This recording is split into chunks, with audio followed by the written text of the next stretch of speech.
Hello, and a very good afternoon. This is Craig Brown. There are many pressing issues in the world today. Which, for instance, is our finest post-war vegetable? Some of us may think it is the carrot, others may well think it is the cauliflower, perhaps even the rhododendron. We all of us, young and old, are entitled to our opinion, but at the same time, we must learn to sort out our differences in a spirit of mutual cooperation. How do the fruit and veg of today match up to the past greats? Is the mange tout better than the radish? And which are the best fruit and veg of the past half-century?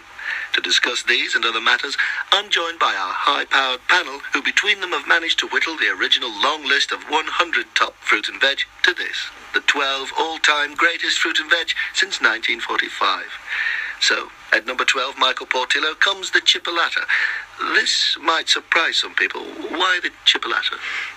Well, Melvin, although it's not strictly speaking a fruit, or indeed a vegetable, the chipolata was chosen by our panel for its enduring appeal to all ages, its versatility and sheer popularity, and to my mind it's proved itself easily the equal of the carrot, and for that achievement alone it deserves its place on our list. Fair enough. That's excellent news for the chipolata. Number 11, Antonia Byatt, you've picked a well-known yellow fruit. Yes, Melvin, we've plumped for the lemon. Along with the banana, it's one of only 2 yellow fruit to be included on the long list, but the lemon has proved itself indispensable with fish, as well as lending much-needed zest to household cleaning products.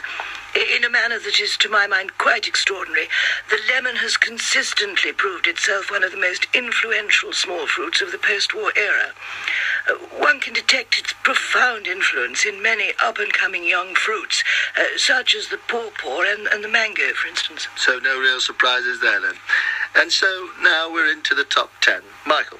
Well, straight in at number 10 is the Brussels sprout. Now, as you know, Melvin, this small green vegetable is no stranger to controversy.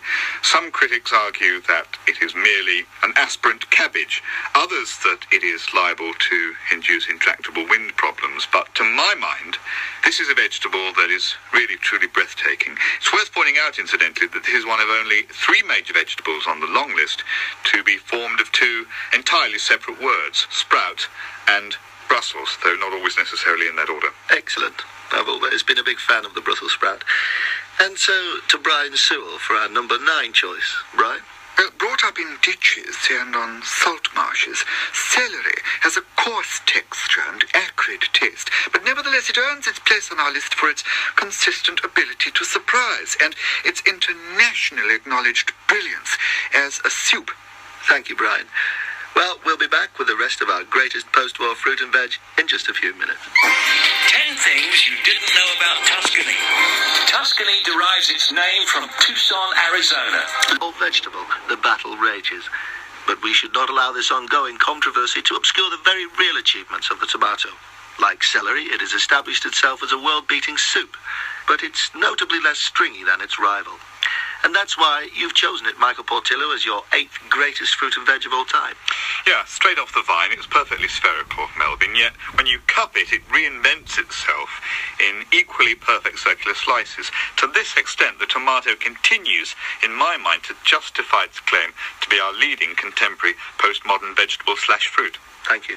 Number 7, Antonia Byatt. We have something of a surprise choice, I believe. Arguably more of a popular word-based board game than a vegetable, Scrabble nevertheless earns its place on our list because, like vegetables, it is most often found on tables and people gather around it. So, in a curious sense, it is both absolutely right, yet at the same time absolutely wrong, to classify Scrabble as a vegetable. And let's not forget, Melvin, that it's the only vegetable or fruit on our list to be spelt with a capital letter. A controversial choice there from A.S. Byatt. Michael Portillo, what's at number 6? The pawpaw, Melvin. The pawpaw has changed so much about the way we eat food that it's almost impossible to imagine a post-war world without it. It burst onto the central London sweet trolley in 1981 and soon established itself as a vibrant new voice in post-colonial fruit-based puddings.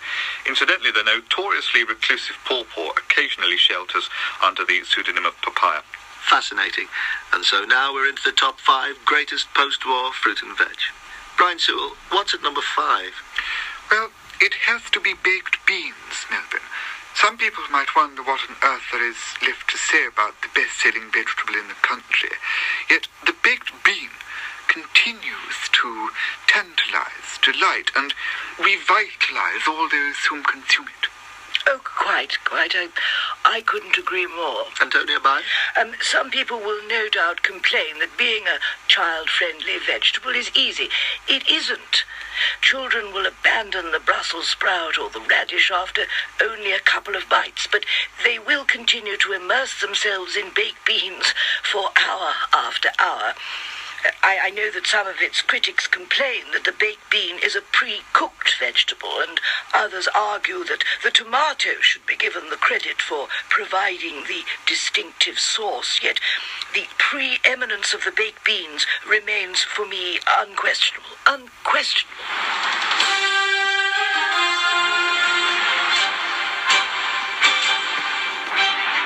I always enjoy the newscaster's breakfast, very much so. Well, we're now into the final 4 greatest fruit and veg since the war, and at number 4, Michael Portillo, we have a Louis XV escritoire. A controversial choice? I mean, the vast majority of the panel agreed that a Louis XV escritoire was a table, but few wouldn't go so far as to confirm it as a veg table. Either way, it fully deserves its place on our list. Oh, quite. After all, what other vegetable would be so perfect for writing a letter on? Certainly not the cauliflower, much too bumpy, nor the humble pea, far too small, unreliable, desperately squishy. Indeed. And at number 3, Brian Sewell, comes something of a dangerous choice. Yes, the mushroom, Melvin. The mushroom can be, it is now generally agreed, immensely poisonous, yet its reputation as the quiet modern genius of the kitchen table rests very securely. Oh, yes, quite. Over 25 British... And right up there at number 2, Brian Sewell, comes the pomegranate. Native to Southwest Asia, but cultivated widely in tropical and subtropical areas, the pomegranate or pomegranate remains essential to our understanding of who we are, where we started from, and where we're going, though for me it still has not come up with a satisfactory answer as to how we got here, or indeed what time it is. Yes, absolutely. And so finally we arrive at the highly sought after number 1 spot. Michael Portillo, perhaps you could tell us what your panel has chosen as the number 1 fruit and vegetable since the war.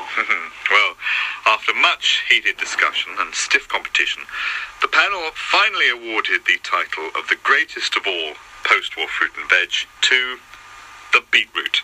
Raw, it's rock hard, yet boiled or baked, it's strangely soft, even pliant. And for that alone, it deserves its place. Yes, and who can forget its mysterious colour? Frankly, I agree with Christopher Ricks when he says that it's the Bob Dylan of the root vegetable world, with all its quite extraordinary and, in a sense, endless labyrinthine multiplicity. And so the beetroot it is. The beetroot has been officially chosen as the greatest post-war fruit and veg. Its prize is to be flown over to South Africa, served up in a mixed salad with raw onion and feta cheese to the legendary award winner Nelson Mandela in a special ceremony. I'd like to take this opportunity to thank my panelists Michael Portillo, Antonia Bai, and Brian Sewell.